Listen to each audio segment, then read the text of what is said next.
മല്ലപ്പള്ളി തിരുമാലയുടെ മഹാദേവ ക്ഷേത്രത്തിലെ മണ്ഡലകാല സമാപന എതിരേൽപ്പിനെ സ്വീകരിച്ച് മല്ലപ്പള്ളിയിലെ ക്രൈസ്തവ സമൂഹം. മല്ലപ്പള്ളിയിലെ 33ഓളം ക്രിസ്ത്യൻ പള്ളികളുടെ നേതൃത്വത്തിൽ നടന്ന സംയുക്ത ക്രിസ്തുമസ് ആഘോഷത്തിനിടെയാണ് അമ്പലത്തിലെ എതിരേൽപ്പിനെ സ്വീകരിച്ചത്. മല്ലപ്പള്ളി തിരുമാലയുടെ മഹാദേവ ക്ഷേത്രത്തിലെ ഹൈന്ദവ സേവാ സംഘത്തിന്റെ നേതൃത്വത്തിൽ മണ്ഡലകാലത്തിന് സമാപനം കുറിച്ച് നടന്ന എതിരേൽപ്പിനാണ് മല്ലപ്പള്ളിയിലെ വിവിധ ക്രൈസ്തവ ദേവാലയങ്ങളുടെ നേതൃത്വത്തിൽ നടന്ന സംയുക്ത ക്രിസ്മസ് ആഘോഷ ഭാരവാഹികൾ സ്വീകരിച്ചത്. ക്ഷേത്രം പ്രസിഡന്റ് എസ് മനോജിനെ ക്രിസ്മസ് ആഘോഷ committee president Reverend Shaji M Johnson, vice president father Ninan Varghese, general convener father Philip Vattamattam എന്നിവർ ചേർന്ന് സ്വീകരിച്ചു. തുടർന്ന് പ്രകാശത്തിന്റെ ദീപവുമായി ക്ഷേത്രം വനിതാ സംഘം പ്രവർത്തകയും മല്ലപ്പള്ളി ഗ്രാമപഞ്ചായത്ത് പ്രസിഡന്റുമായ എസ് വിദ്യാമോൾ ക്രിസ്മസ് ആഘോഷ നഗറിൽ എത്തിയപ്പോൾ വൈദികർ അതിനെ വണങ്ങി.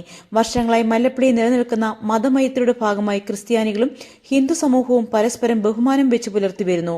അമ്പലത്തിലെ ഉത്സവത്തിനും പള്ളിയിലെ പെരുന്നാളിനും ഇരു സമുദായക്കാരും പരസ്പരം എത്തുന്നതും മല്ലപ്പള്ളിയിലെ മതമൈത്രിയുടെ പ്രതീകമാണ്.